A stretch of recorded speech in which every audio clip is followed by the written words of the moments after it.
You ready? Anytime, right here. We're going to call tonight's meeting to order and stand and pledge the allegiance. Give another guest. Flag is behind. I pledge allegiance to the flag of the United States of America and to the republic for which it stands, one nation, under God, indivisible, with liberty and justice for all.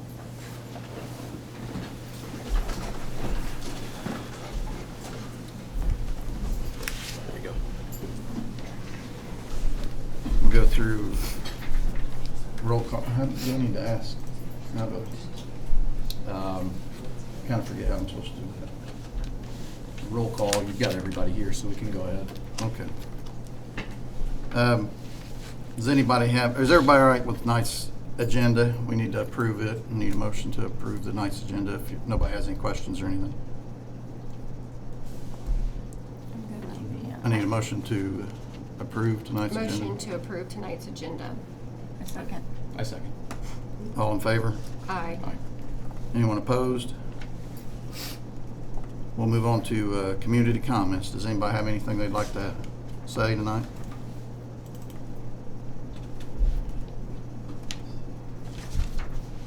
All right. Now we'll move to the board reorganization. In the past, the board has just moved up a seat. I think that makes it fair for everybody on the board. Everybody gets equal time in every spot. If you guys want to do it different than that, we can open it up. We need to elect president, vice president, secretary. Be open for suggestions on that. I would say we need to go through the procedure, please, just because the other offices will have some vacancies, so I don't know which way that will go. Okay, we can do it. I'd like to nominate Amy Townsend for president and Brittany Malk for vice president. I'm sorry. Second. All in favor? Aye. Aye. Anyone opposed? Now we'll move to election of secretary. Let's hang on for a second. You gotta, And you have to move seats. You're no longer the presiding officer once she's been elected. Oh, I'm sorry. Amy Okay. becomes the presiding officer and she will take over the meeting. I was trying to But if do- you'll give me just a second to get all that written in the minutes real quick. Okay. So that gives you guys time to switch seats, and Brittany will also move to vice president.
So that we have this correct, who motioned on Larry's, was it Carrie first and seconded? I was second. You second, so Shane, did you motion for, are you taking the motion first on his nomination? Larry nominated, Oh, I'm sorry. you nominated. Yes, I'll second that. Okay, so we'll, if we're in agreement, we'll put you as the motion, Okay. Carrie as the second. That's fine. I'm fine. And you're at item C, or action C. Okay, so we need to have the nomination for the election of secretary. Are there any nominations?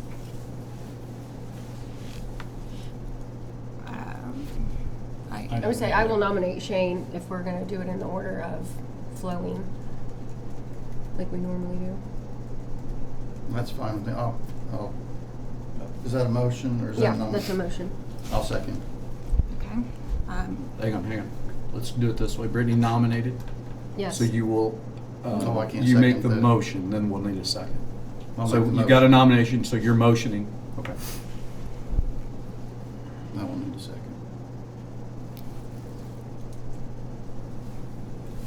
want to say? I do want to say. I can't hear real good over here, I'm sorry. All right, well, we need. Second made by Gary Malcolm. All right, we need to vote. All in favor? Aye. Aye. Any opposed? All right. Okay, now, just to clarify, you'll switch seats. Just want to move everybody down. Just move everybody down so we have it set. Unfortunately, Shane, you get to pack up everything and move it over after you got comfortable. I know. And then to let you know, with secretary comes that, it's not always been this way, but I think it should be something the board thinks about. The secretary of the board should keep the minutes. I agree. So I'll finish this meeting, but if you're good from here on out, you will keep the primary minutes and I will keep a secondary set for you to then reference. Absolutely. Okay. Are you good with that? Yeah.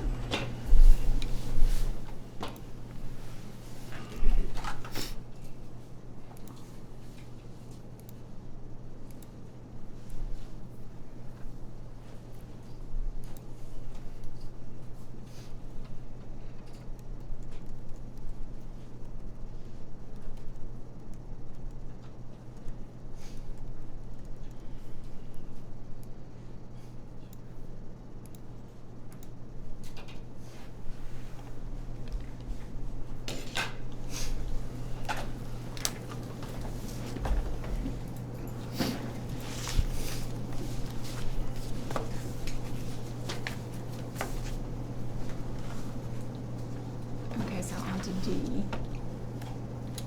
Authorization of the president to appoint. That gives the president. Do I just ask for the approval of that authorization? You'll need a motion from the board to Okay. give you authorization to So place members on the boards. Okay, so we're on to item D. So I need a motion to have the approval for the authorization to place board members on the committees. Do we name the other two right now? Yeah, you can start, once you're given authorization, then you will give, you will then, you could ask if you wanted to, as a presiding officer, it would be up to you then to ask if you want to open nominations for the committees. So The first we only- need the authorization. You need the Yeah. authorization first, that's what you're asking for. Okay. I moved to appoint the board president to be able to appoint board I'll second. members, board committee. All in favor? Aye. All right.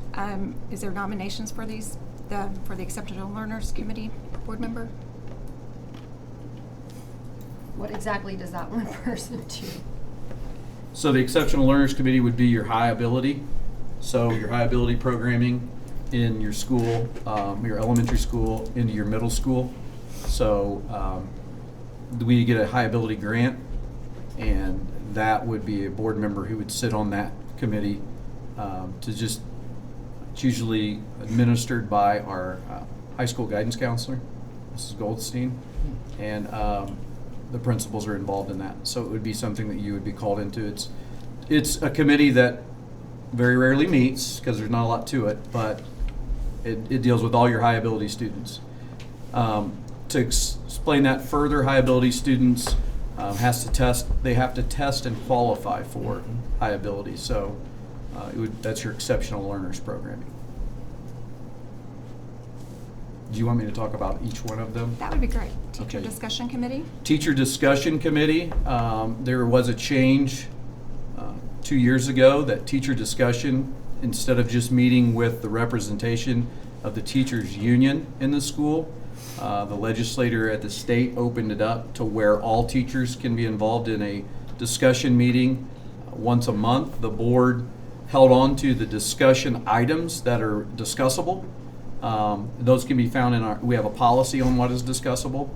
But basically some generalized areas, and I'm not going to be able to give you every item, but salaries, benefits, contract day, those types of things are discussable. There's really no action at the meeting, but it's a good time for the teachers to bring up concerns about those items. We have anywhere from 1 to 2 people that serve on that committee. It's a tough time. It usually meets at 2:45. So if there's a board member that has a flexible schedule, that's usually one that works. So And it's one where it's good to come in and kind of hear what the teachers are discussing with the administration. Kyle, what, you said that time frame. How often, and then is there a particular day of the week Yeah. that there is done?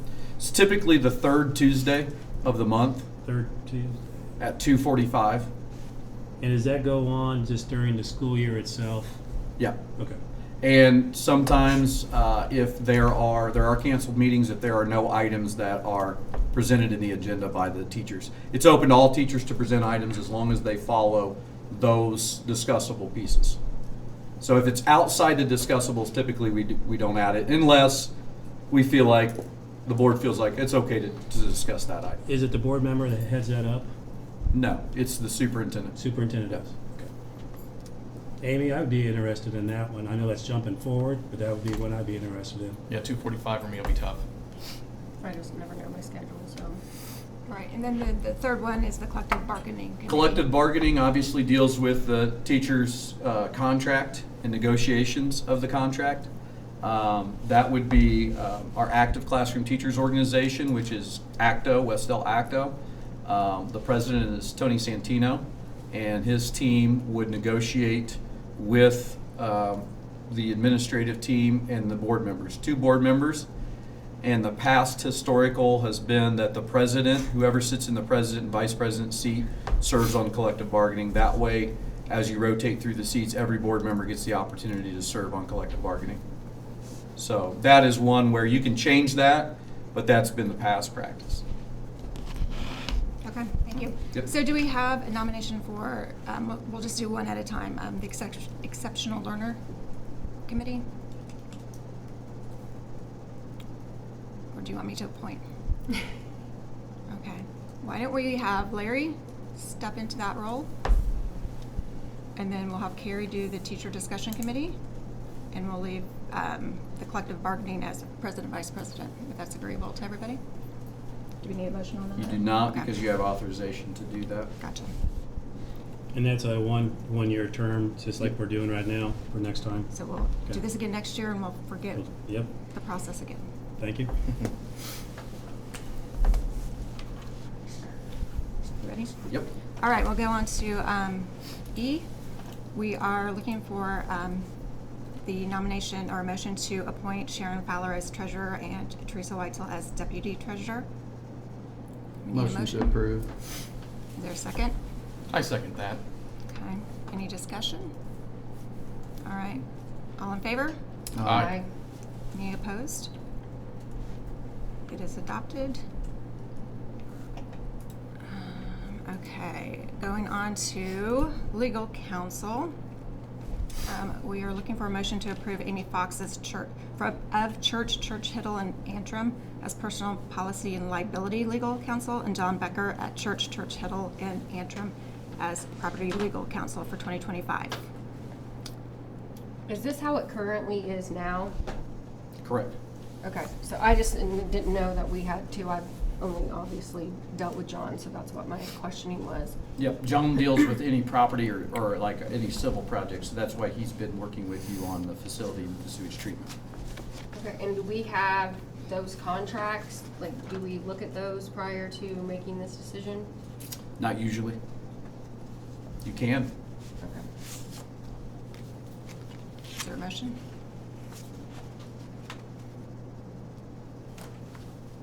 You need a motion to approve that? A motion to approve Church, Hiddle and Antrim as our legal counsel. Second?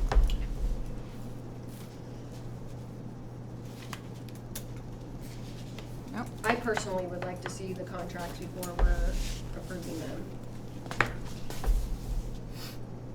I would like to look at another attorney closer to home. Okay.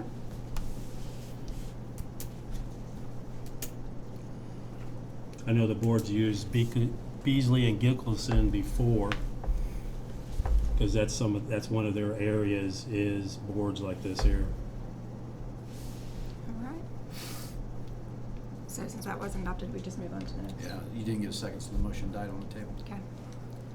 All right, so we're looking to get a motion. Well, I do have a question. how do we go about looking at another attorney?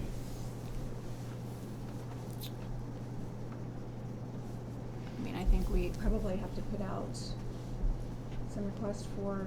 Yes, probably RFP. Mm-hmm. When the board made the switch before, just some background, when Bill Hughes was your school attorney for years. He's retired. Correct. Yeah. When Bill retired, they decided to open it up and entertain other attorneys. And so I believe they did that in a public meeting where they had several other attorneys show up. Okay. I think we ended up getting 2.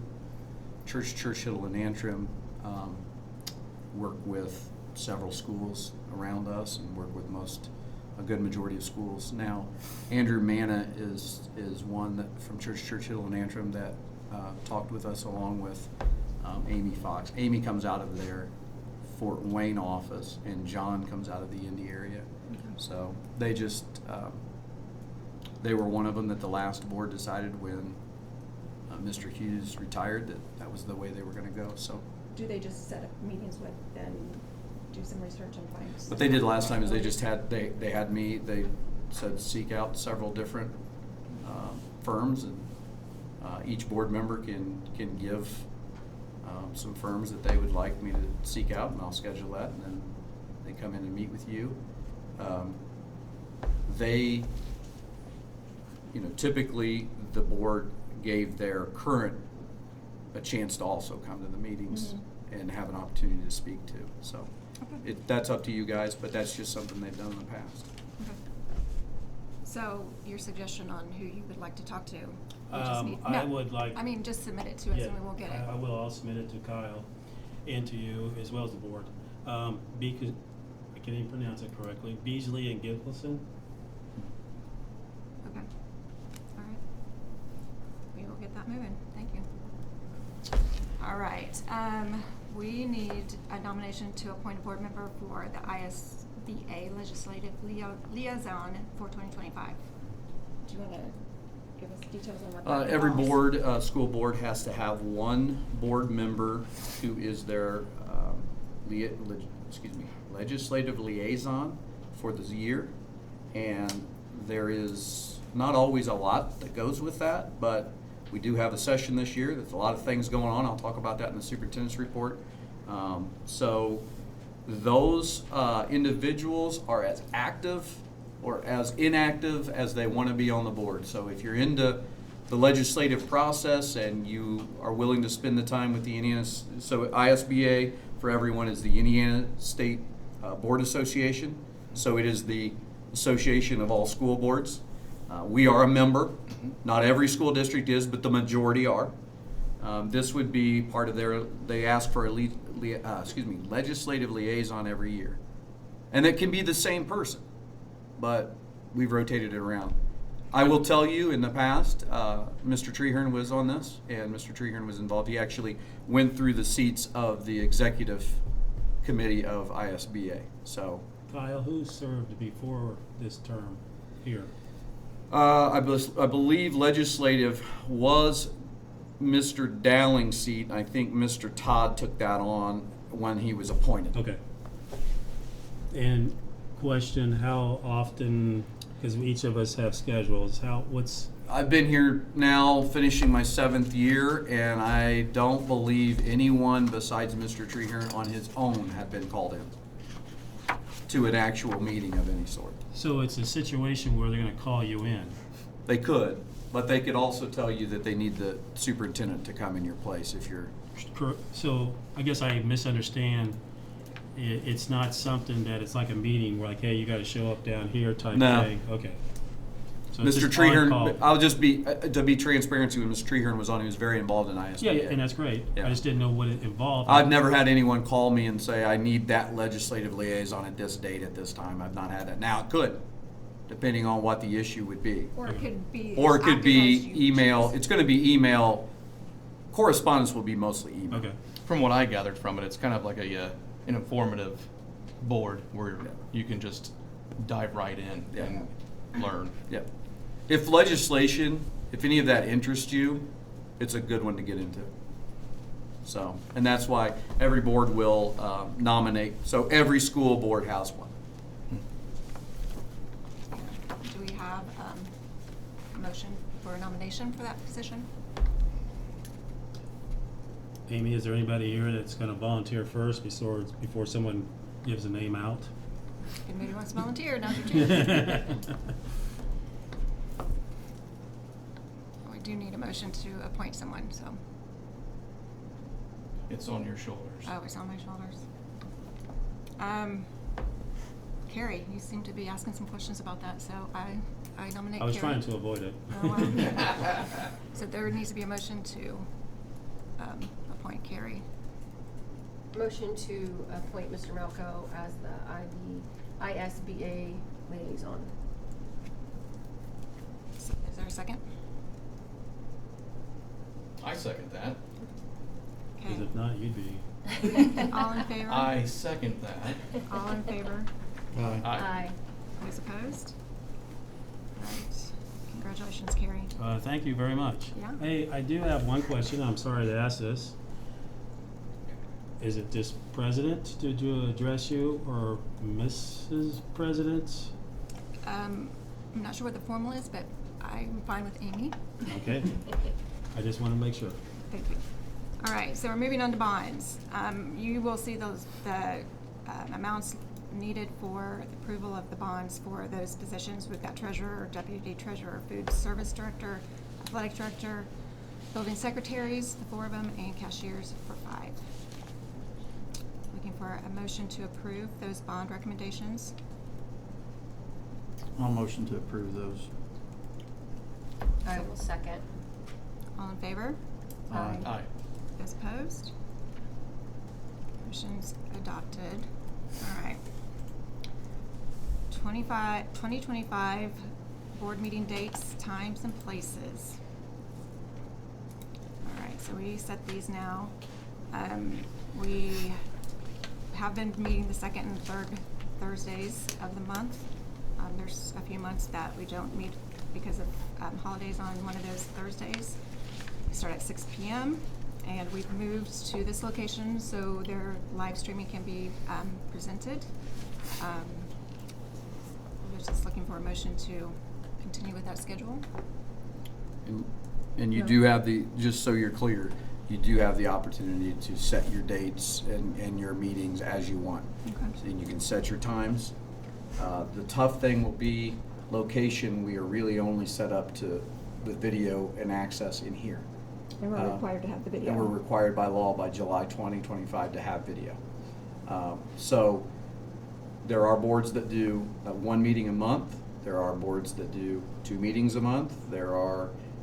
It's always been Thursday here. It's Tuesday at other places. So I just want the board to know it is the board's choosing on how they schedule. And that's allowed to the board because of the time commitment that you have in full-time jobs.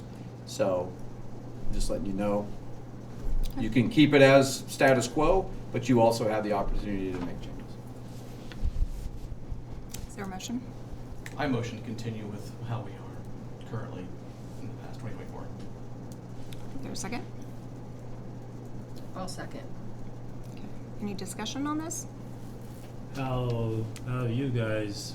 do you feel on the time, the date, and everything? It's worked out good? Mm-hmm. Yeah. Okay. I don't see any reason to change. Yeah. I mean, I think the only would be conflicts in these kids' schedules, evening events. I don't have that That's issue. happened like a couple times maybe, Mhm. as far as sporting stuff. The times that I've visited sitting out there, I mean, there's been times that somebody will be absent because of Yeah. personal, so. Work gets in the way sometimes, Yes. yeah. So, all right. All in favor? Aye. Those opposed? Motion is adopted. All right. Board of Finance. So we're just electing the office, we're looking to elect the officers for the Board of Finance, President and Vice President. Historically, the Board, Finance President, Vice President have been the Board President and Board's Vice President. Is there any nominations for that? I nominate to continue status quo. President, Vice President. Is there a second? Second. All in favor, or is there discussion? No. Okay, all in favor? Aye. All opposed? Motion is approved. Okay, so we've got to approve the allocation of interest earned into the operation fund. You should have a, Teresa has put a attachment in your file. Interest received for the year 2024 in the amount of $48,222.47 was credited to the operations fund. So we're looking for a motion to approve that. Looking for a motion to approve. I make a motion to approve. Is there a second? I'll second. Is there discussion? Kyle, I have a couple of questions. Mhm. Can you just give me a little bit of dollar amount that's in there, with the interest we might, if you don't know these things, that's no big deal, just asking questions. Dollar amount in the operations fund. What's earning to get to the 48,000, because last year was 38,000 that we put in there, this year is 48. I can go back, I don't have that right Then now with me. It's no big deal. I can go back and get that, and Sharon can get that for you. I was just asking. Okay. Okay. So we're gonna vote on just putting that interest earned into the operations fund. All in favor? Aye. Those opposed? All right, moving on to fiscal indicators report that you have attached. Yep, per the statute of the Board of Finance meeting, you have to have the fiscal indicators given to you in this packet, and you have that. It's also always online through the DUAB, Distressed Unit Appeals Board. So the state of Indiana, for any governing body, there is a Distressed Unit Appeals Board. So as you look at the fiscal indicators, it will list, and this can be found for anyone looking for the school corporation. You can find the basic information, which would be your student ADM, and that's average daily membership. So in 23-24 on the second page, it says 847 was your total student enrollment in your district. That is kindergarten through 12th grade. It is not preschool. That does include any special education students that are part of the the Blackford, Delaware Special Education Co-op, which we do have 11 students that are part of the cooperative in Muncie, Delaware, or Blackford, Delaware Cooperative. They go into Muncie for services. You can see also it lists your 24 net assessed value at $346,407,704. And then it also gives you an estimated population in your district, and that is not your student population, that is your actual population of 5,092. You can then look at your third page, which talks about a historical daily average, average daily membership. Kind of gives you that. And you can see, and we'll talk about that a lot. Key there is every kid that comes to your school receives about between $7,200 to $8,000 to be educated. So for every student you have, that's how you get your education fund. So that's called the basic grant.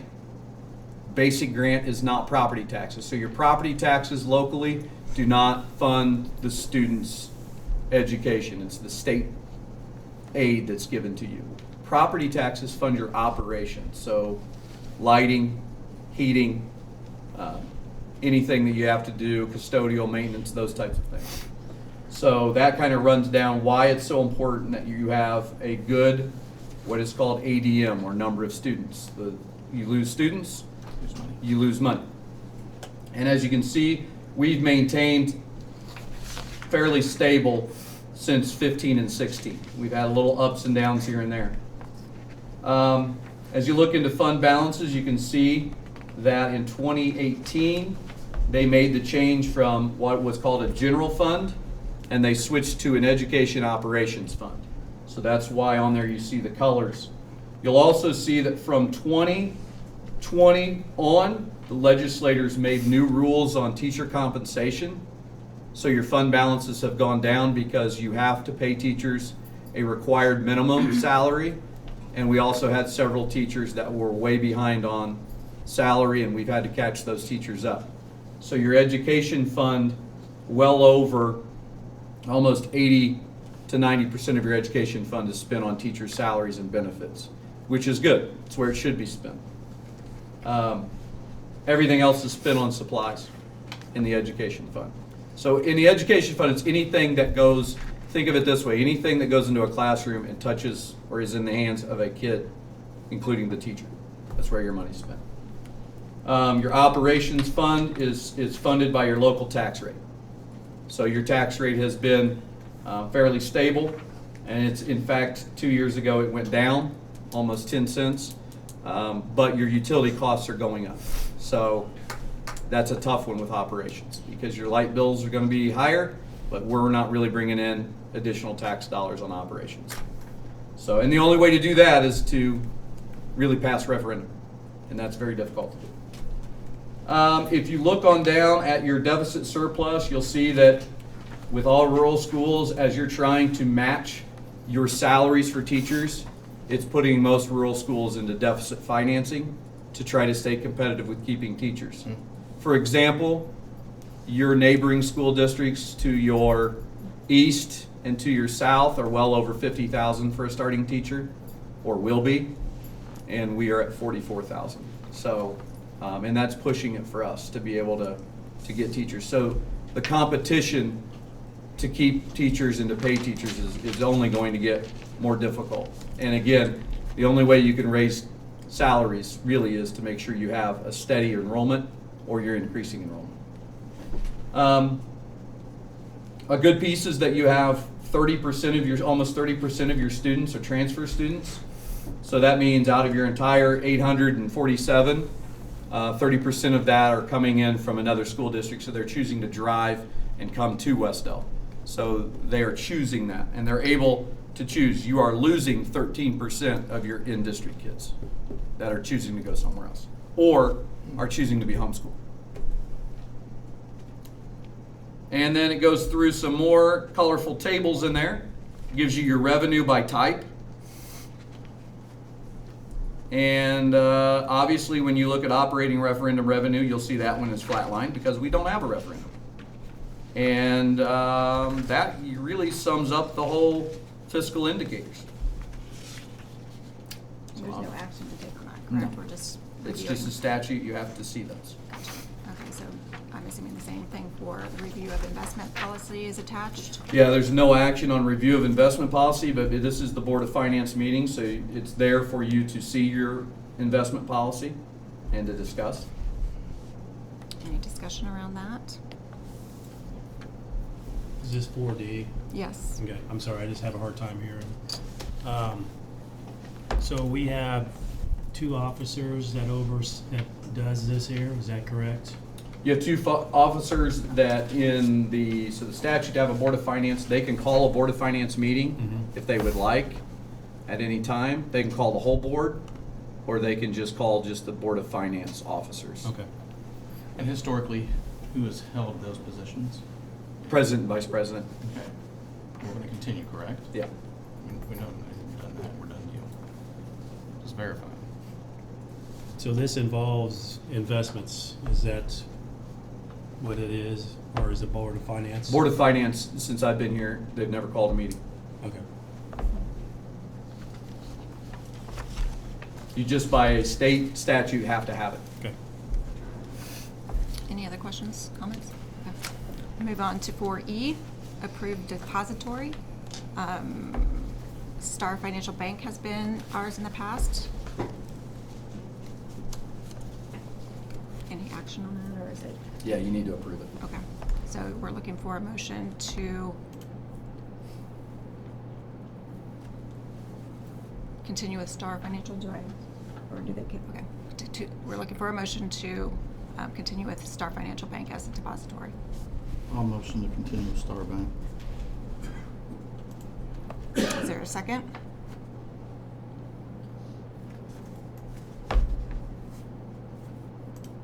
Okay, sorry. Motion dies. So now we need to find another depository. Yep. Okay. I'd like to see some options on there, not saying no to Star Financial Bank, but I'd like to see what other institutions out there in our community that might be able to do this. Okay. We will work on getting this. Okay, so moving on to 5 is consent agenda.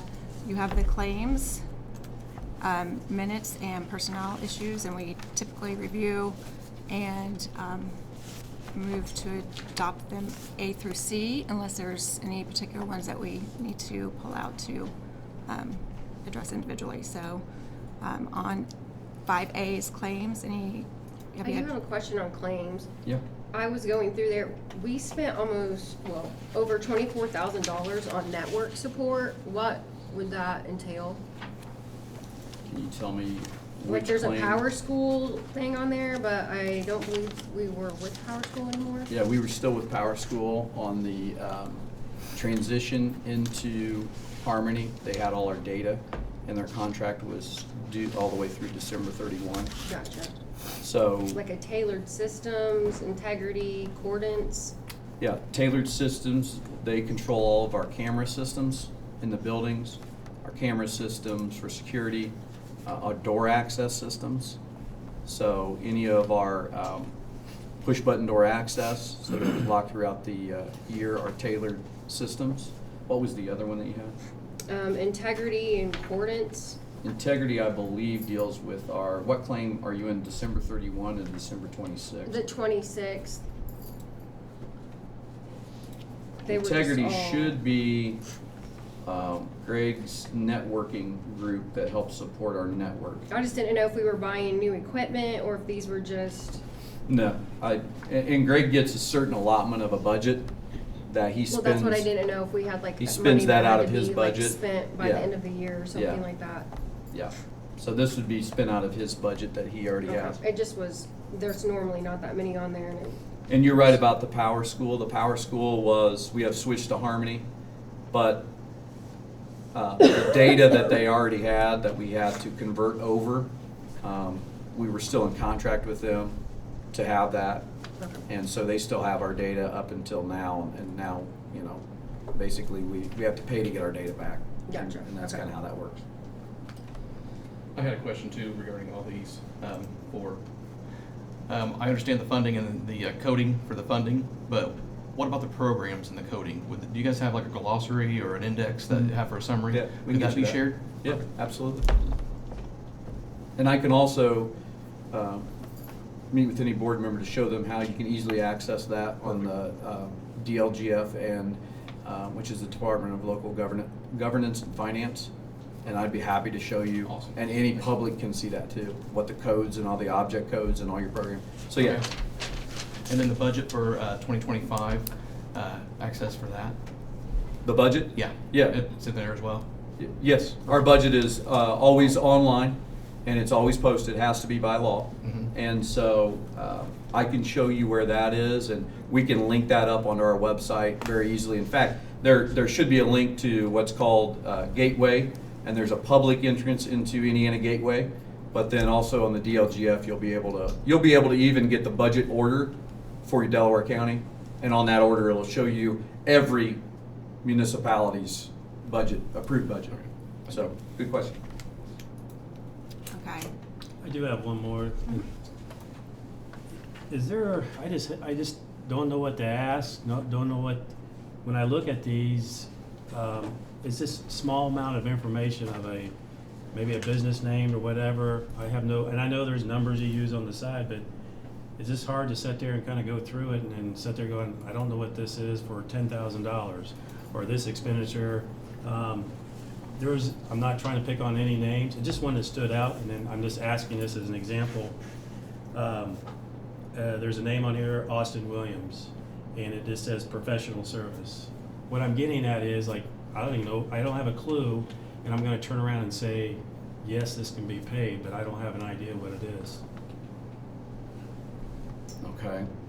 So, what you're getting is a fund report out of CompuTrol, which is the basically what we use to keep all the books that Sharon uses Sure, through all I of get that. that, I get that. And so these are what a lot of your government municipalities will use. Mhm. I. It's just hard for me to sit here and say yes to something when I don't know what I'm saying yes to. And I'm not trying to be nitpicky, but at the same time, I want to So be. can you, if you would, Yeah. what page is Austin Well, Williams? I'm probably in another section, because I know we jumped around, so, A lot of times when you see a teacher on there, and Well- it's professional services, Yeah, go what ahead. it'll typically be is they've gone to a conference, uh-huh, and we've paid for that out of the professional services in our appropriations. uh-huh, So it's titled professional development or services.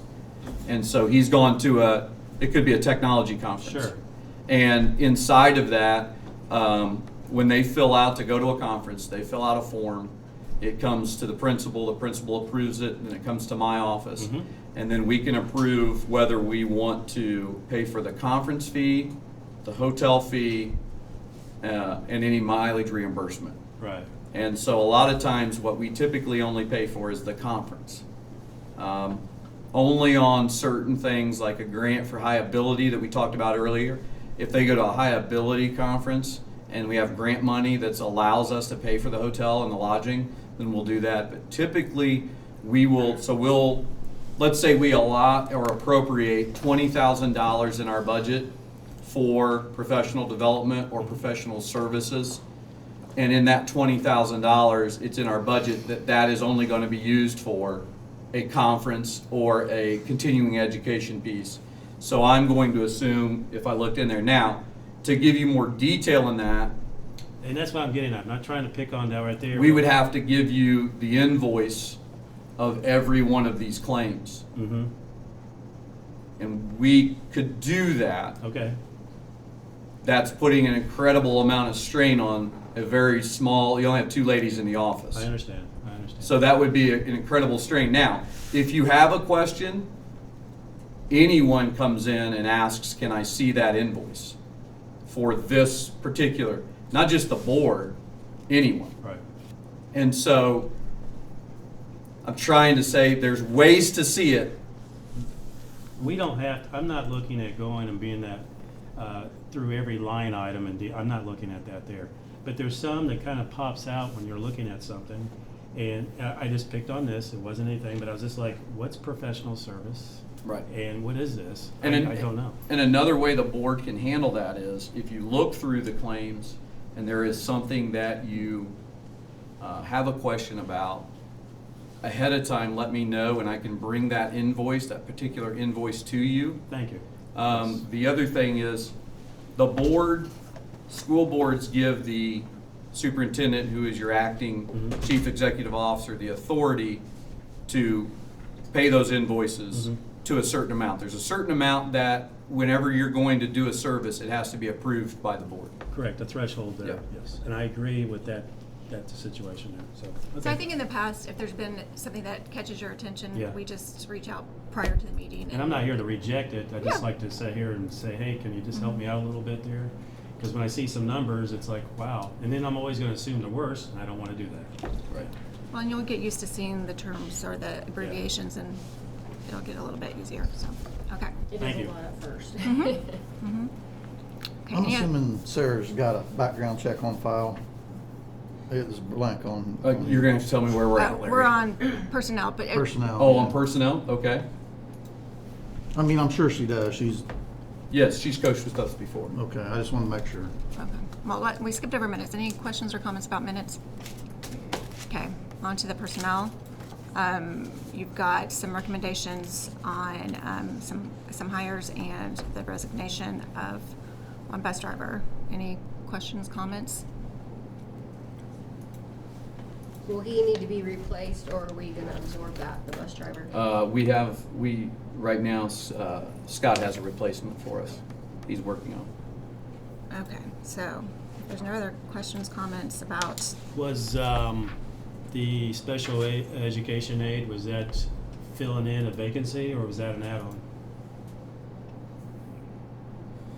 The special education aid is filling in for a maternity leave, I believe. Okay, Am I correct where, It's a vacancy. who's Tessa Rubel? She's filling the spot that was left vacant by Mrs. McKean. Correct. That was prior to when you both came onto the board. So Mrs. McCune resigned, and this is a recommendation to fill her spot at the elementary.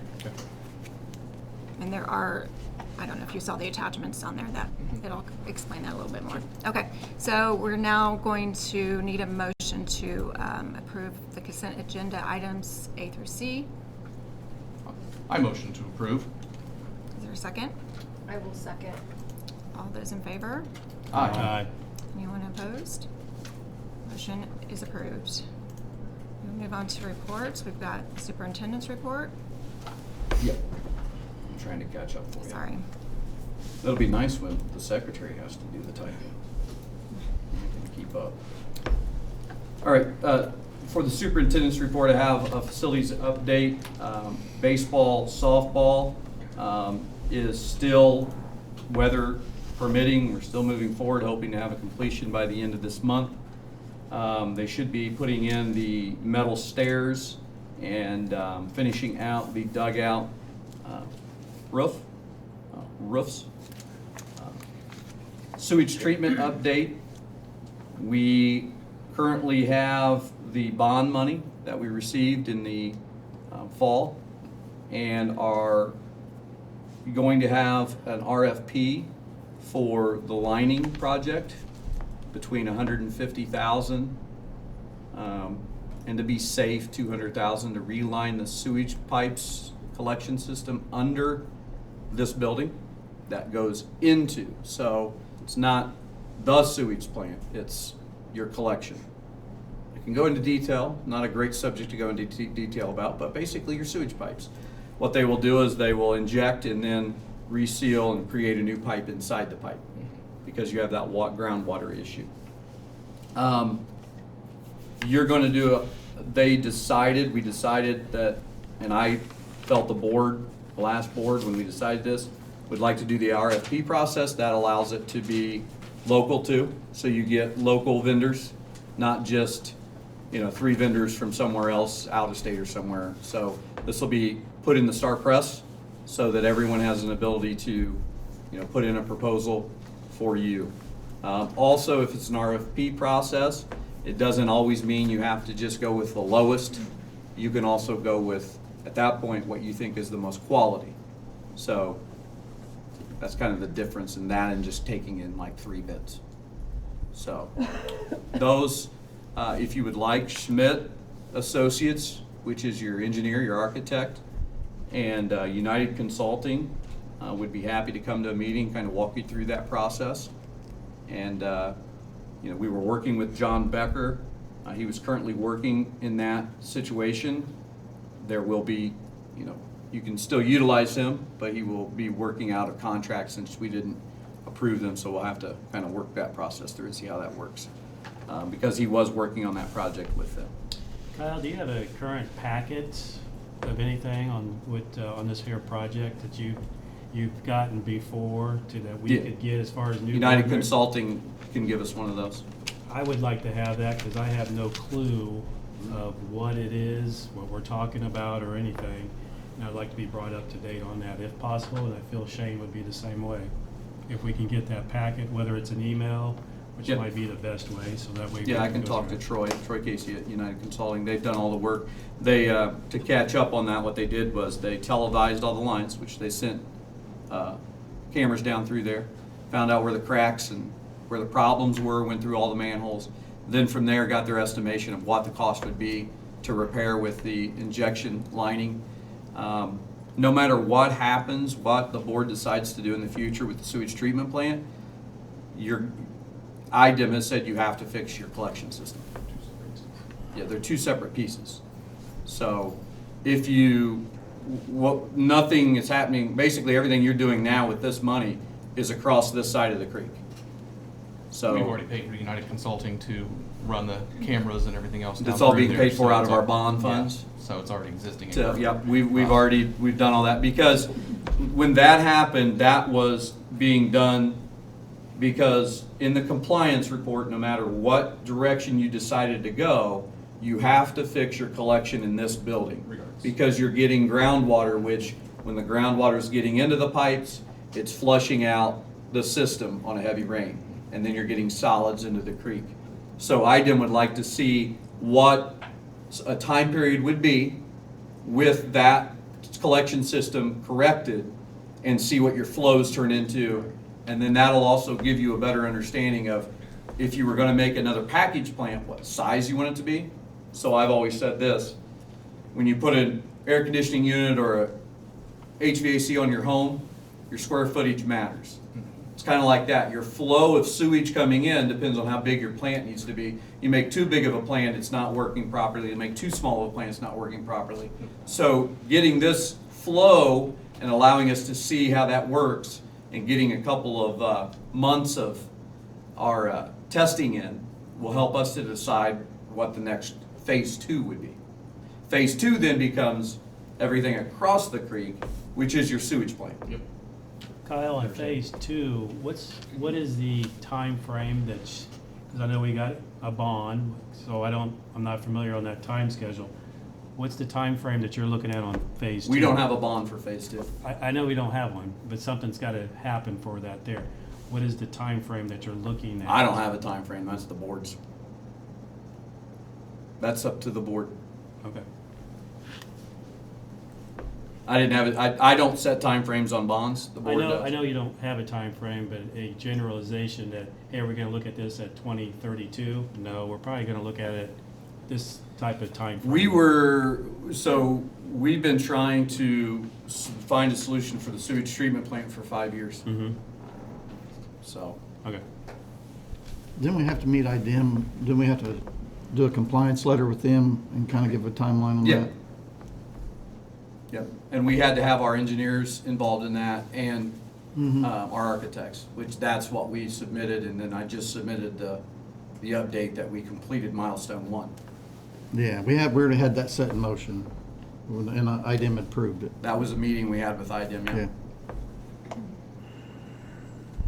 Okay, another thing I really think that the board needs to be prepared to see, and I've had communication with a council member, with the Muncie Council, but want to keep your eye on the proposed annexation that is being proposed by Muncie. They're proposing to annex part of Farmington, which is not in our district, but then Heron Point, which is in our district, and also the nonprofit Westminster.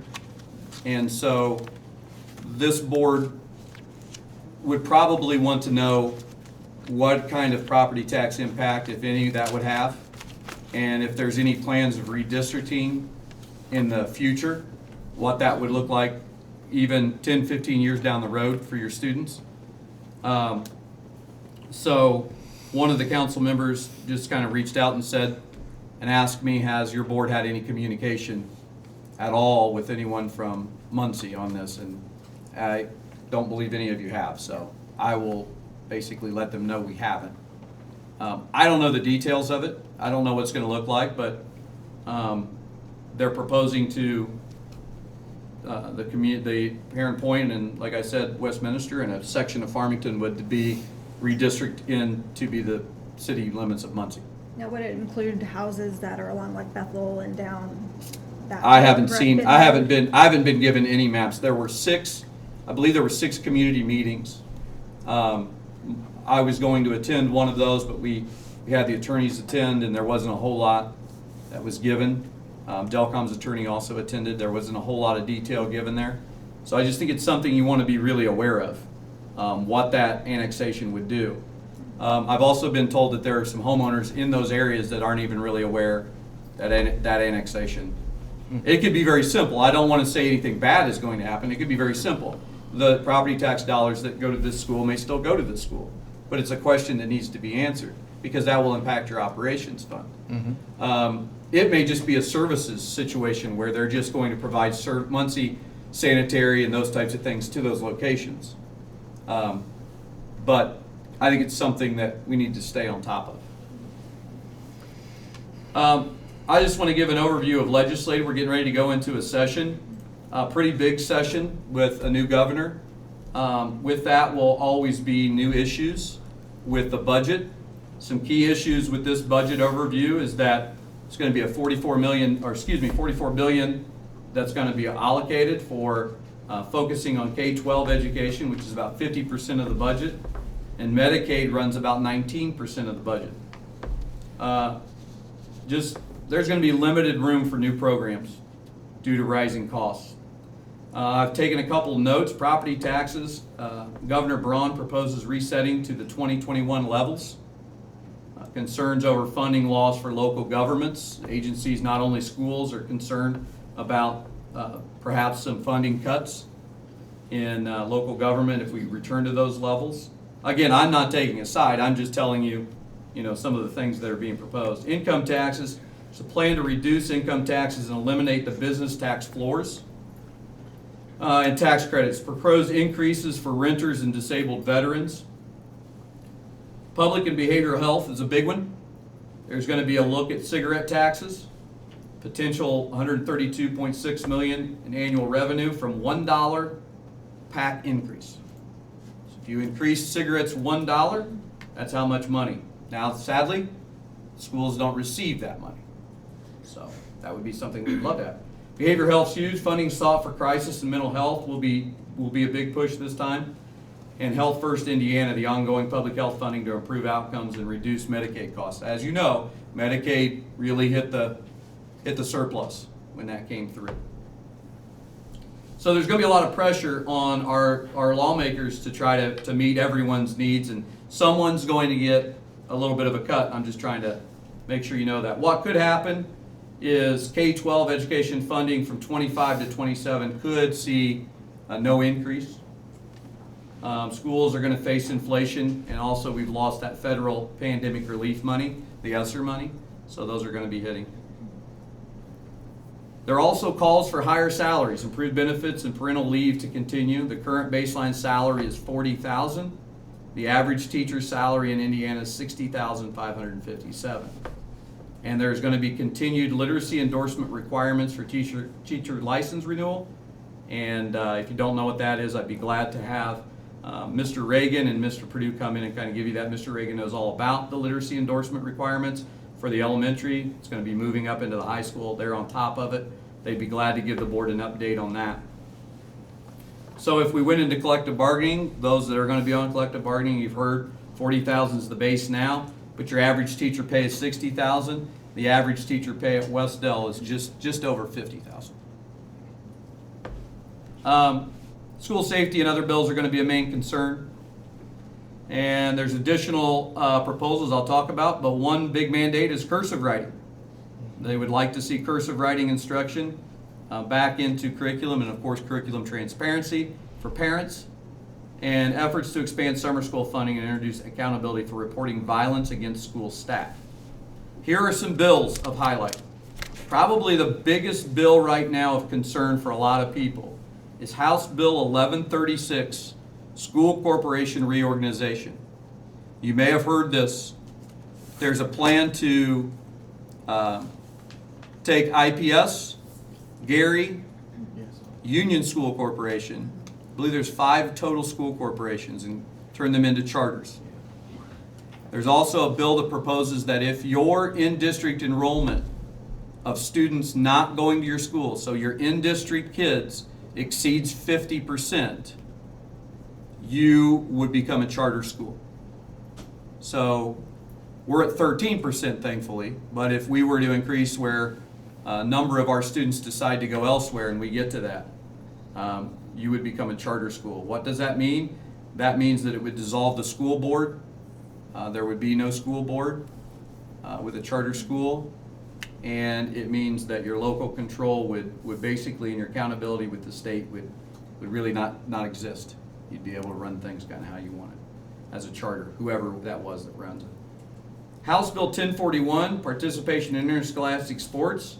This will be a hot button topic. It has been a hot button topic. Basically, it's saying that you have to be a biological male to play biological male sports or male sports. You have to be a biological male to be in a male sport.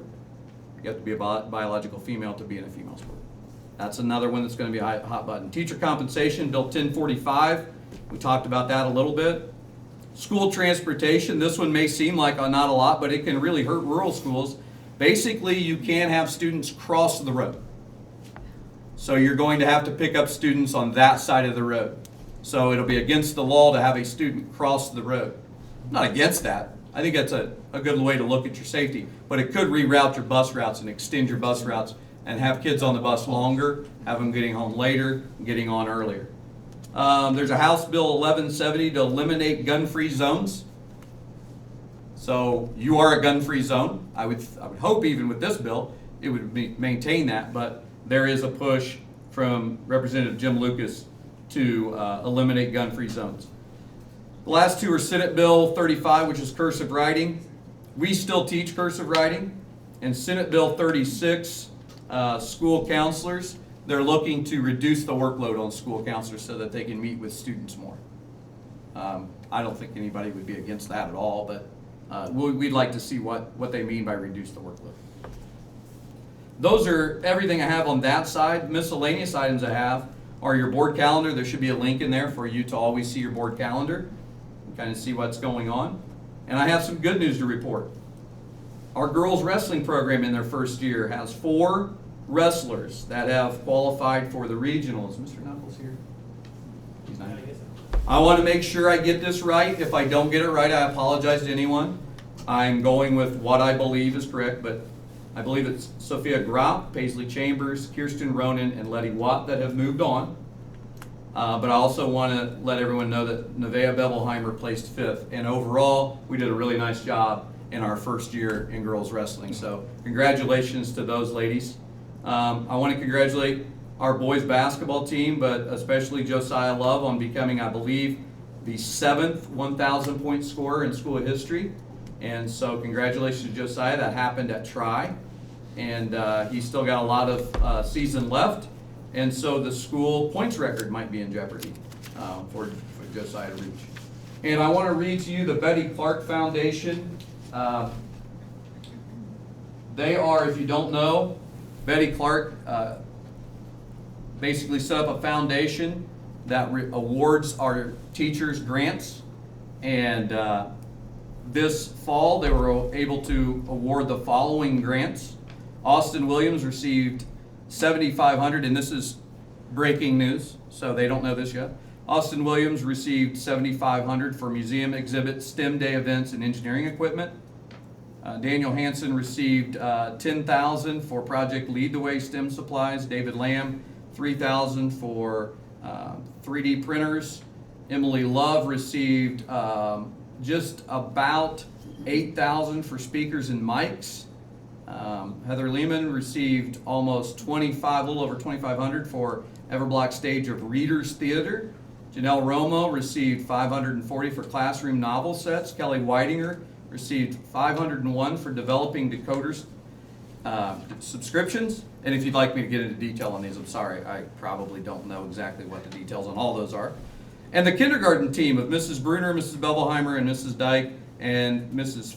Fields received $2,847 for hands-on learning tools. Total to be awarded is almost $26,500. So just wanted to give a shout out to the Betty Clark Foundation for supporting Wes-Del.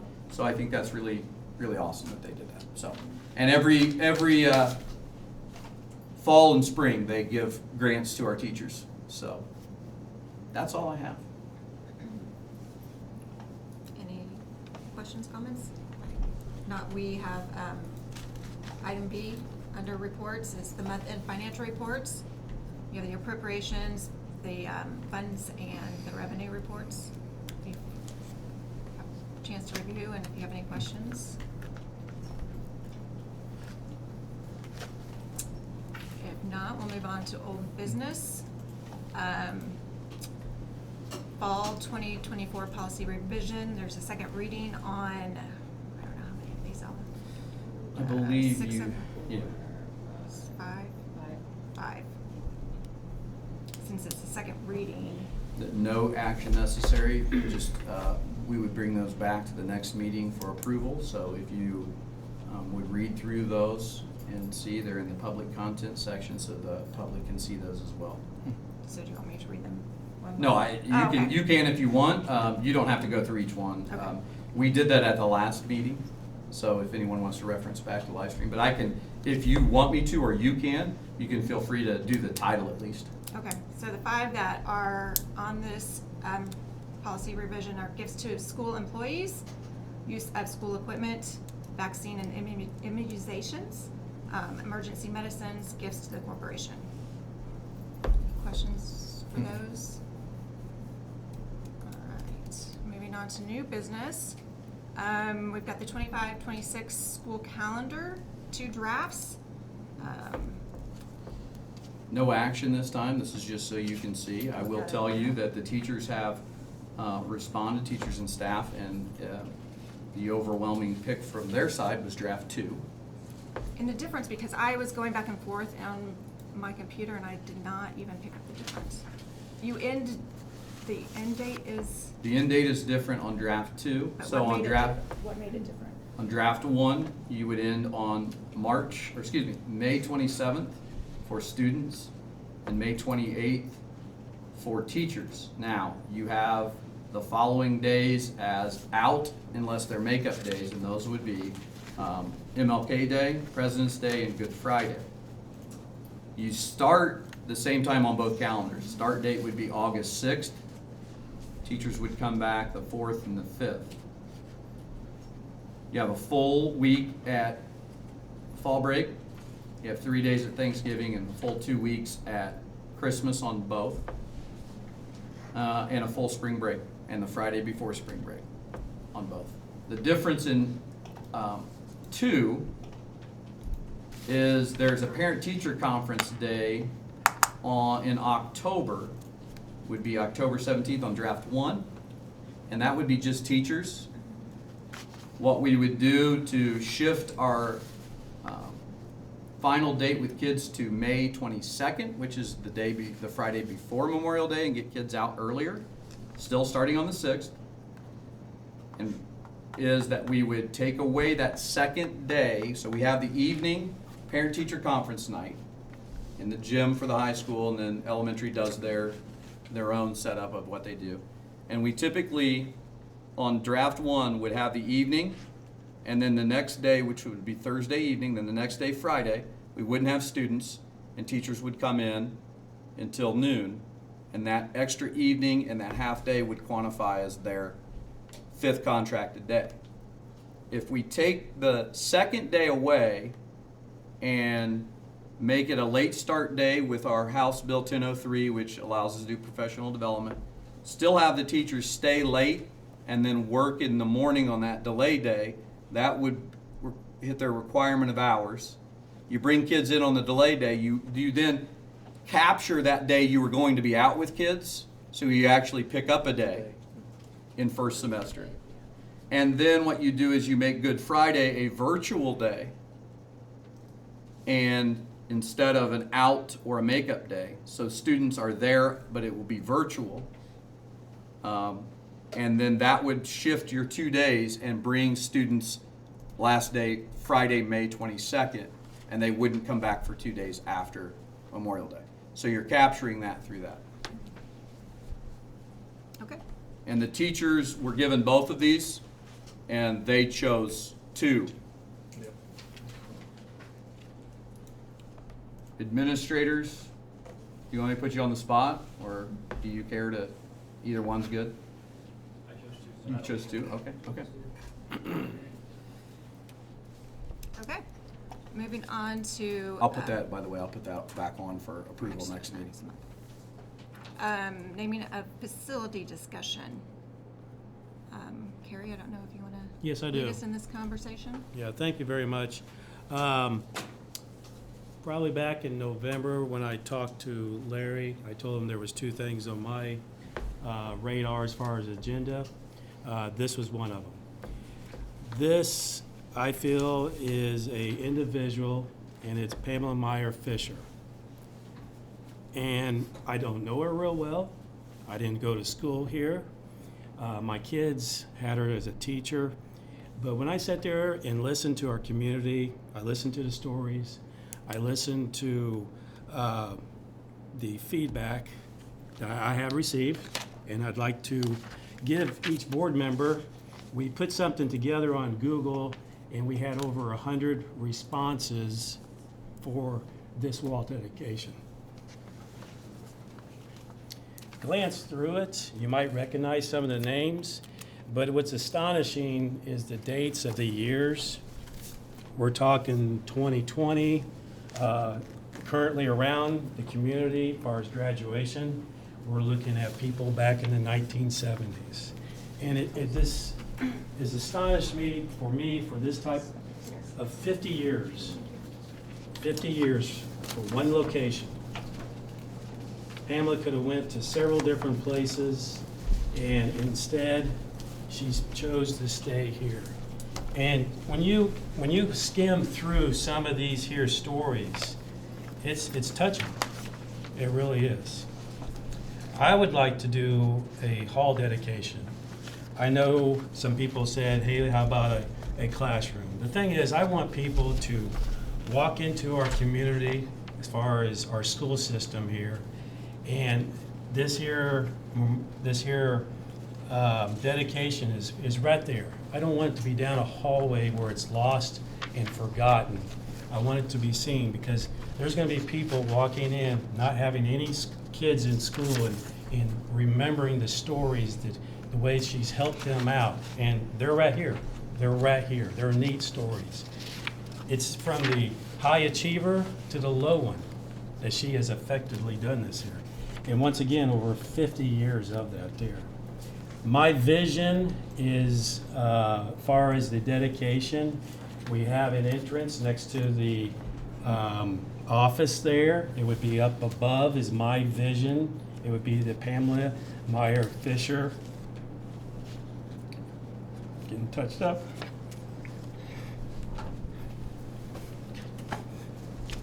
Anyway. Okay, well, we appreciate your consideration, and, I think that my thoughts on this, so our current policy is that we don't. And Kyle provided that to Yeah. me, and I understand that. I hope the board moves forward. I hope the board doesn't hesitate whatsoever. This needs to be done. She took 50 years. Right. Well, so just reference, our current policy, we don't do any kind of naming of facility or place within the facility unless a person has been deceased for 3 years. So in order to be able to do something like Yes. this, we are going to have to change policy, and that's just not something we do on the spot. How's come? I mean, we can make a motion to do that. Because we have policies and we place them for considerations for, like the readings that we've done tonight, where we've had this as the second reading. We want people to be able to Well, we know can- that there's a policy being considered. We can abstain from a second reading. Well, this again, I have, And I the enjoy reason Mrs. why I bring this Fisher. up is, Can I no, I'm sorry, speak? I'm sorry. But I'm kind of a planner, and I this brings forth, there's a lot of people in our community that are probably very deserving of recognition. So if we're going to change our policy, we need to be able to consider what ramifications that has. I mean, are we going to have, 10 people now nominated to be recognized? What does that look like? We will run out of halls, or we'll run out of classrooms. So I think that I did some research on other schools' policies, and I mean, we have a lot of the local ones, and then I just random ones that I came across. So I think that if we're going to do something like this, I think we need to be very thoughtful in how we make this change, and kind of think for the future and not just make a change based on one person. And again, I have no qualm about recognizing her. I just think we need to be very thoughtful in what that process looks like. And, you can read through some of these, and some of the local ones are very kind of cookie cutter. Ours looks like it probably started very similar to theirs, and then it had been adapted over the years. I also think there's some that have very good ideas about having a committee in place. So when somebody has somebody that they want to recognize, they do the process of filling out the nomination form, getting that to the committee, and the committee would be, people from the school, school board, community, teachers.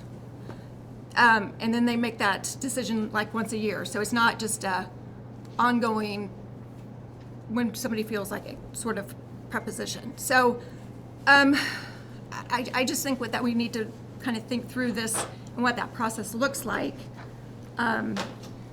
So again, this is just some research I did, some references so you can look at what I found. There's more options out there. I just think that it needs to be kind of thought through all the way and not just a decision made for one particular person when, again, there's so many people in our community and our school system that could be very worthy of recognition if we start this. I'd like to suggest maybe like a Hall of Fame or a Wall of Fame. That way, there is plenty, I mean, this lady's very deserving of being honored. But we do have other past staff and teachers that need, they should have the same opportunity to get honored. Yeah, and the one thing I liked about the nomination, like a committee that's being involved and kind of the nomination process is we're gonna get names that we don't know. Like, you know, if it was somebody from 25 years ago that was here, I don't know them. So if you have a form or the process where they can provide you more information about this person and what they contributed and kind of like we did here where there was people that are giving their stories about what impact they made on their lives. I think that would be very helpful for a committee that could make their recommendations for us then to make a motion on. But that's just, again, my thoughts on that. I disagree. This is one person that it's a catalyst that's so far ahead of everybody. We need to move forward. And I think that's kind of unfair to say that about the other teachers. She's a I'm not great saying- lady, but there's other people that's put in a lot of time and You had know, a when big that time- impact on students. When that time comes, that's fine. What are we gonna do with them, though? Well, then you make a decision and you come up with a plan and you do it and then we'll sit there and decide. I think, I just mentioned the plan, a Hall of So Fame or why Wall don't of we, Fame. why don't we start the basis of what Amy's talking about and put a board together and proceed and moving forward, so at least there's some ground being gained? What do we need to do about understand putting a that. board together and getting the proceeding? I mean, I don't think that we can act on a policy change. Maybe not necessarily a Tonight. policy change, but you're stating a board. Well, I'm or just saying if something we're for going to review. change a And she could be policy, the top number one. we just need to think about what that looks like and not just put one procedure in place for one person and then in a year it's gonna be somebody else or some other ask, and I think Or if some we. type of nomination process, Mm-hmm. and then there's an evaluation or review, and I'm not disagreeing with that process, but not in this case. Not in this case. This is Do we have any other beyond. teacher that's even remotely close to Not even being close. 50 years? None. I think, didn't Shirley Mrs. Thacker- Shirley Thacker was like pretty 49 close. years? oh yeah, she was in the elementary. Shirley Thacker Yeah. I was- think Deb And Baldwin had to she's be there still- 40 she still plus years. assists, doesn't she? Mrs. Thacker was close. Yeah. I mean, No, he's talking I about think there's Baldwin. probably more. Mrs. Baldwin was, I think if you look at 40 years, I think, Baldwin. I don't know for a fact, I do know that Shirley Thacker was very close Deb to Baldwin was 50. my She may have made elementary 50, but she's got to be teacher. close. I know that she and Pam would be the closest to that level of 50. She's a deserving person to have the honor, but I don't think we need to exclude everybody else. We need to have. We're them. not excluding everybody else. We're taking initiative on a person I feel very strongly about that needs to be done now. She was done wrong when she left this here school. She wasn't done wrong. Okay, that's your opinion, mine's 50 different. years. Hey,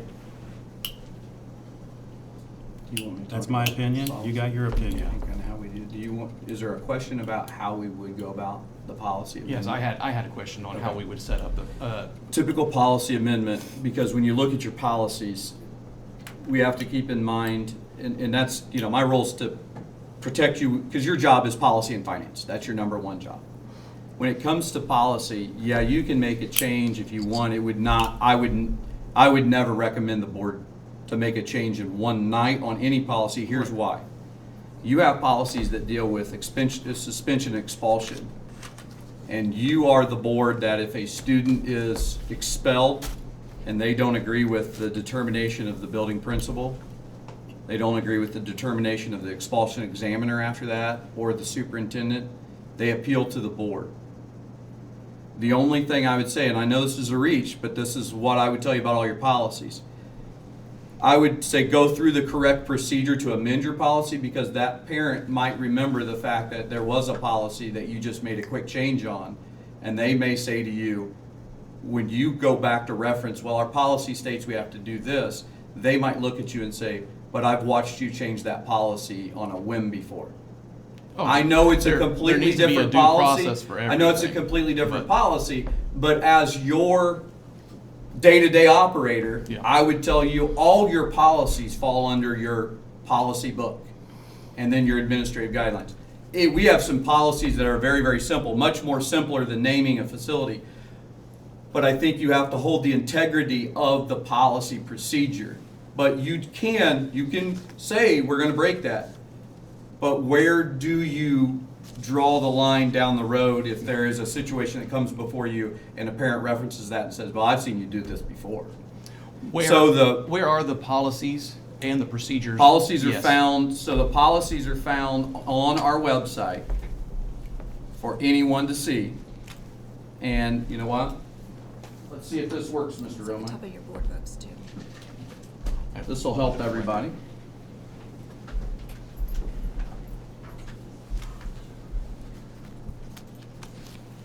Mr. Romine's our tech guy. He's usually got me all set up here. Let's see if this- Of course, when I want it to work, it. Takes a second.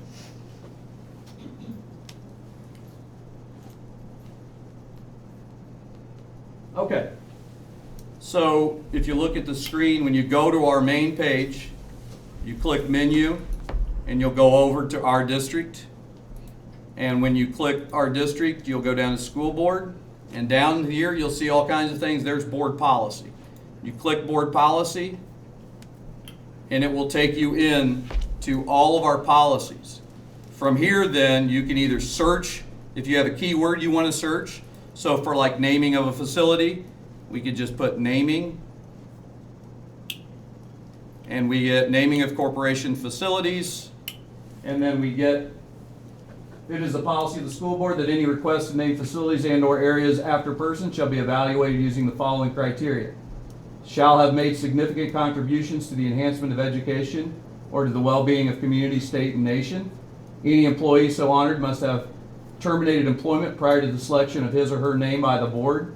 Areas outside the building proper shall be used for naming purposes where appropriate, and an individual considered for naming a facility after them must have been deceased for at least 3 years. The board adopted that in 1994 and they revised it in 2008. So it's been revised, it can be revised again. Typically, I think your initial was how, the procedure. So it follows a lot of like your reading. So you would send it back for amendment on language, and you would say, it could be as simple as you want to take the last line out, or you want to put in a special circumstance that the board has the ability to over. And we would present that as a new But the topic, reason, correct? but the And then we'd reason you talk would about the present, following. because you have to allow your public Access who and you time. Yep, serve to absolutely. comment on the amendment, the Absolutely. presented amendment. Okay. That's your first reading. Then you would come back for a second reading and approve on the second reading. You can do that. Yep. Okay. So Perfect. now I don't know that there's any penalty for not doing that. I'm just saying that it's not that I'm not saying that this is important. I'm just saying looking at the integrity of all your policies, because that is your number one role, is policy and finance. So you could get this done. You have another meeting in January, and then you have 2 meetings in February. You could have it done by the first meeting in February. It's just a due process, is basically what Right. it is. You can suspend rules as well.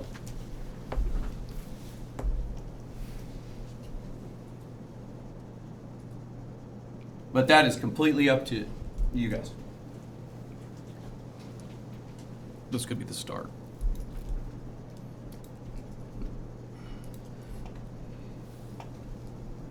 I just don't think making an exception for one policy, again, it just leads to, So then if we wanted to amend that, we're talking about it now.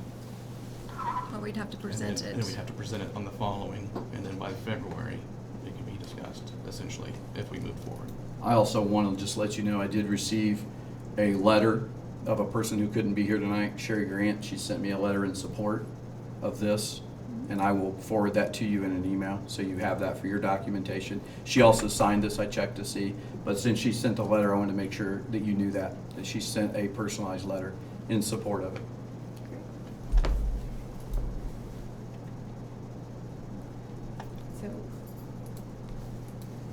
So, I'd like to make a motion to move forward in the naming of the hallway of dedication to Pamela Meyer Fisher. And to suspend the rules. So I guess I asked for a second. Is there a second? I love Pam. She's a great woman. But we've got to follow the policies and procedures. If there's an amendment that needs to be made, 1 month is not going to be a significant factor, in my opinion. I kind of, I guess, follow with Shane, and I see both sides of it. I love Pam.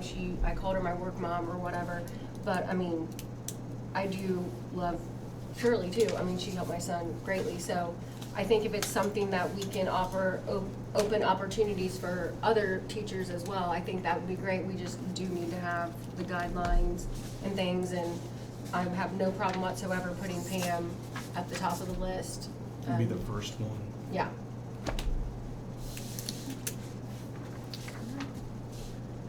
So in that aspect, in making Yeah, so the what do we amendment, need to do There's no second. in order to get the process flowing, then what do we need to do to do the amendment? Whose responsibility does that fall upon? That would be me. You need to let me know if you want me to bring you language for the first reading from other policies, or if you just want to amend the current policy, and any board member can bring in their own language. But typically the board was asked me to find language, also talk to the Indiana School Board Association to see if they have any legal to help us with that. So I can get examples. Typically what I do is look for other boards, ask other superintendents, how do you handle this situation? And give you examples, give you some options, and bring those back to you at first reading. Also let the public see those, and they can speak on those, and then come back. Then basically what you say is, we'd like to see this one, we check it, we bring that back for second reading, and you can say on second reading you want approval. So that would be, let me make sure of my dates here. I'm thinking we're looking as quickly as that first meeting in February. So we would be back in here for first reading on the 23rd, and then the 13th of February would be the approval or second reading, if you're satisfied with the language that you get. Is that what the board would like to do? And that would state that we would put together a board, or? You would, yeah, that's where you're gonna have to work together to figure out what you wanna see. Whether it's just changing this current one or making. You as a better. board would come together to decide, are you gonna create a committee? Are you gonna do something, as Larry mentioned, where you're gonna do more of an honor wall? Are you gonna name just the hallway? You know, that's where I'll need clarification. Are we just changing the policy and then moving forward on Mr. Malco's? Or are you guys gonna come together and create a criteria, perhaps a committee? If we go a different way, we wouldn't have to change this policy or amend it. If we do a wall of fame or a hall of fame or. If you did a wall of fame, no, because you're not naming anything, you'd have a wall of honor. So yeah, you wouldn't have to amend the policy. That's a great question, yeah. We wouldn't amend the policy because no facility or building is getting named. It'd be like your Hall of Fame that was created by the Wes-Del Hall of Fame. They created a nonprofit, but you wouldn't have to do that. You could just create a committee. You could put board members on the committee, and you could put teachers on the committee. You could create a criteria for that. There's a couple examples in. But that might slow down timing. One of them had a Hall of Fame and a naming policy. It depends on what you're looking for. Really, it's up to the board's wishes. Are you looking to name this for Mrs. Meyer Fisher? Then that I would say you're looking at amending your policy because of that line that says you're deceased for 3 years. If you're looking at naming things further down the road, that might be for people who are still with us that might be something. You might want to do both. You know, that's your wishes, what you guys want to do. I will do whatever this board wants me to do to have this ready for the next meeting. So whatever that is. And it could be even just asking for 2 or 3 options of Yeah. what you find. On a policy. Okay. But Do we need to clear that up right now? you can, but there needs to be some conversation between the 5 of you to figure out what direction you're looking to go here. It doesn't have to be now, but I mean, you're gonna have to communicate. So Mr. Malco feels, you know, I can sense his passion in this. He wants this to happen. So one way or the other, I want to get you guys where you want to be in a timeline. So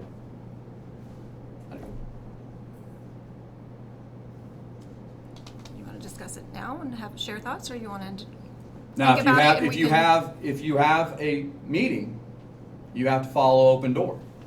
You the president can call a special meeting, but has to have the required hours posted to have that meeting, and that's fine. Well, like I said, I'd like to see her honored, but I don't think this policy's broken. I don't see any reason to change it. I think we ought to go a different route. I disagree.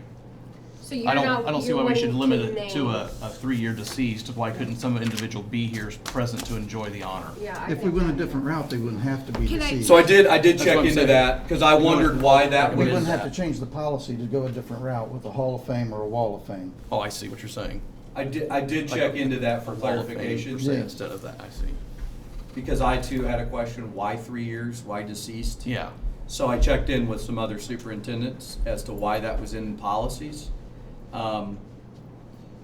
It usually wouldn't occur, but there are instances where things have been named after individuals and down the road, things have happened or things have been uncovered about individuals that things were named about. And that's why they did protection pieces like that. That's the answer I was received. And that's why, because I didn't understand the deceased piece either. So the deceased for 3 years is to make sure that, I mean, there are school districts that told me, we named an award or we named this after someone, and then there was a major legal issue that then we had to take that award away. There was another school district that said they've even had a student who was honored for their sports accomplishments or things like that, and then later on, they had to take that. So like when you retire a number, then there's a push to take that away if that person does something in their life. That was the answer I received. So I was curious about that same question. I believe that was added in the 2008 revision, was the deceased line.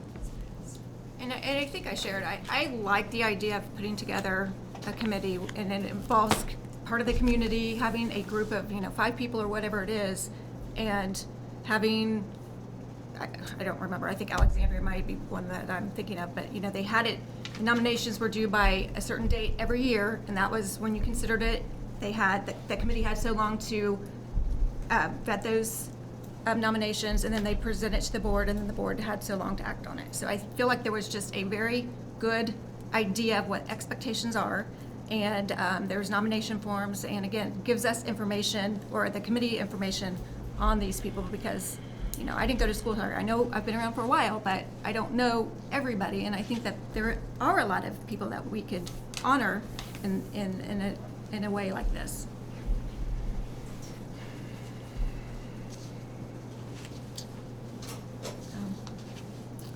Do we want to ponder it, and I can reach out and get some ideas? Like, I can reach out directly to them individually and just get their feel and come back to you with some direction? I would like to at least have the option of Mr. Mealy giving us the variables of how to amend. Yeah. Mm-hmm.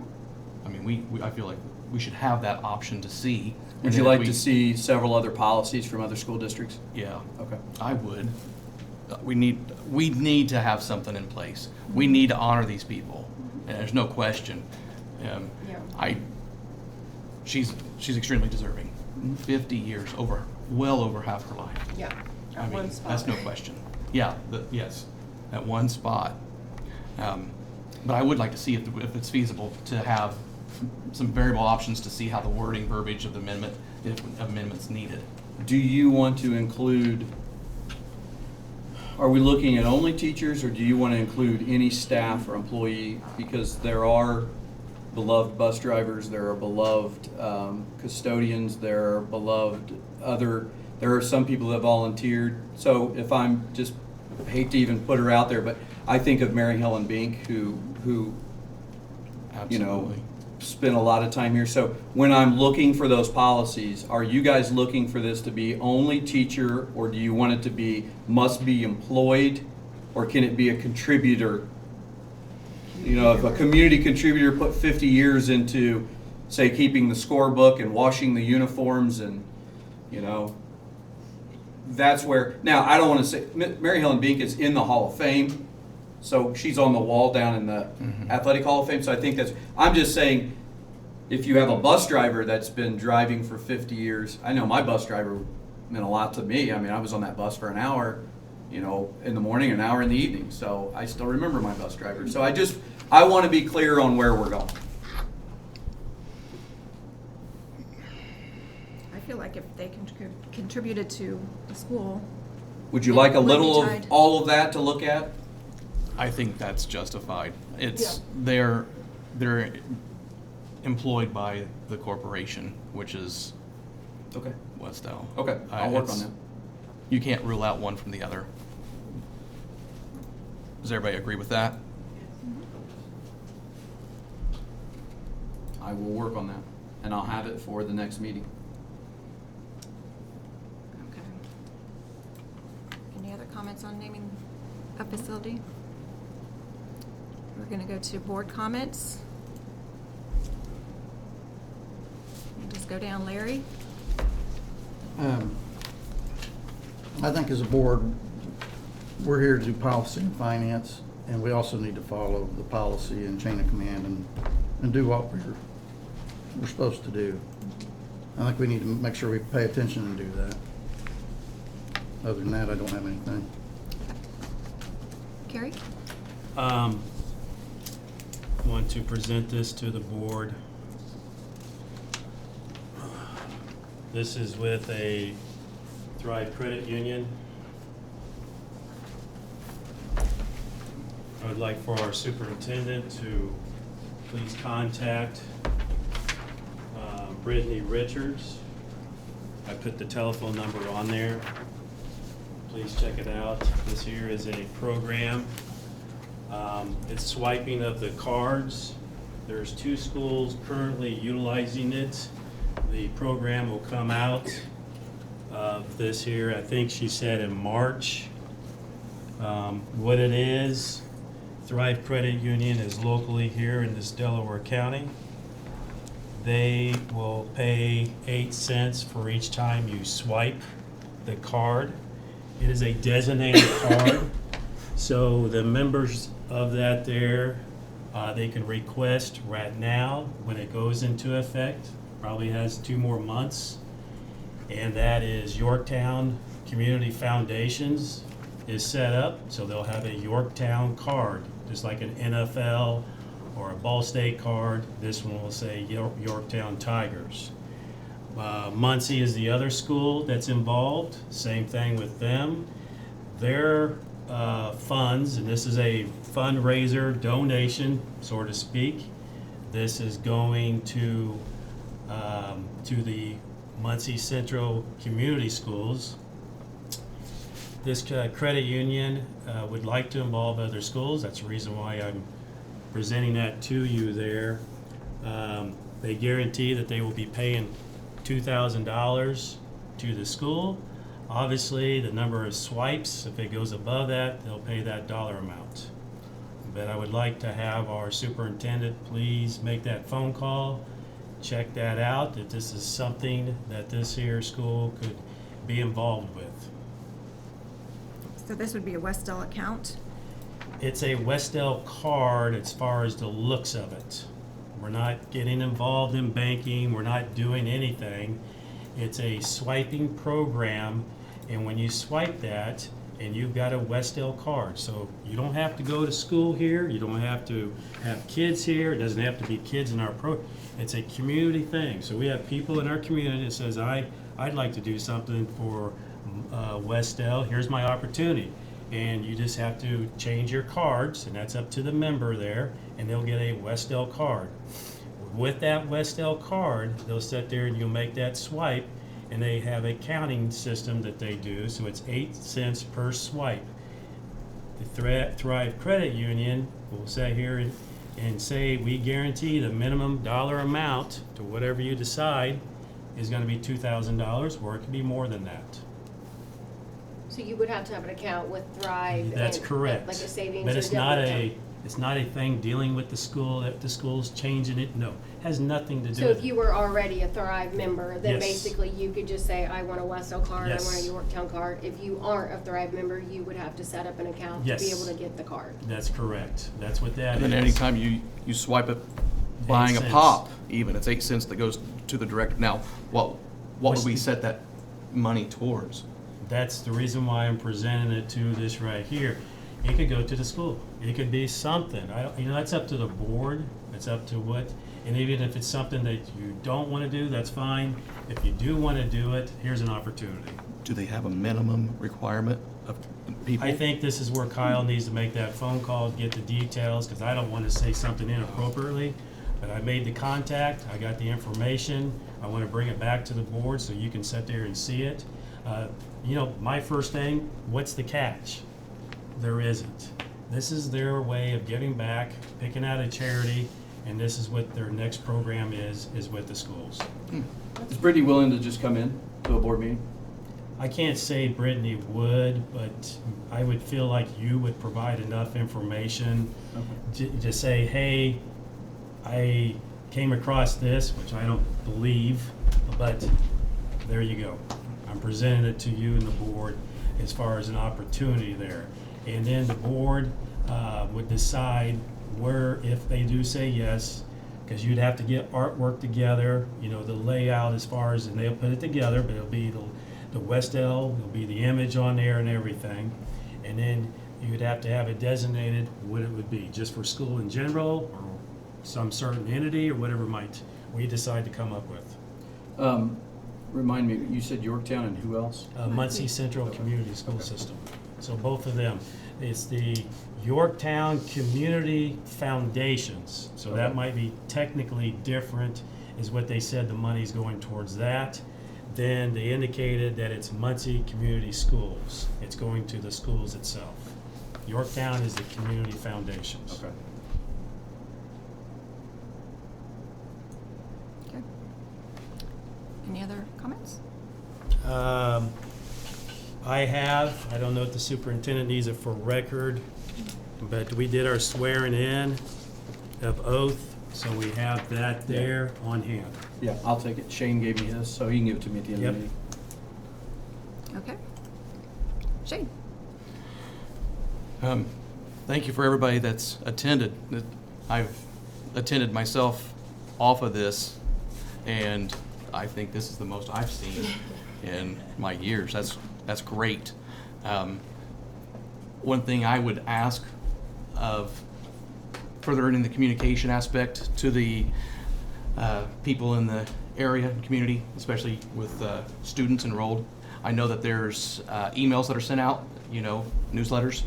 If there might be some type of informative posting stating for, family members that we're having this, just every other week, just so they're aware, that they want to come in and have their voice heard.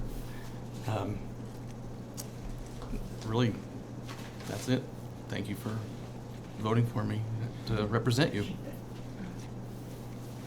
Okay. I really don't have anything because I don't have much of a voice to say, but thank you guys all for coming, and thanks for everybody that, took the time to, out of their schedules to give us the information about Meyer Fisher, and definitely that's something that's gonna be on the top of our list to get done, and try to get some things figured out there and get that taken care of, so. Okay. Yeah, thank you very much for coming, everybody. We do have to acknowledge that the school did receive a tort claim notice being filed against the school. The the claimants are Neil and Brittany Mock, so we are just acknowledging that we received that, and we'll move forward, so. Any other comments? Okay, if not, we will adjourn the meeting. Do I need Yeah, a motion? yeah. I do need a motion on that. Motion to adjourn. Is there a I will second? Second. Okay, all in favor? Aye. Those opposed? Meeting is adjourned. Thank you.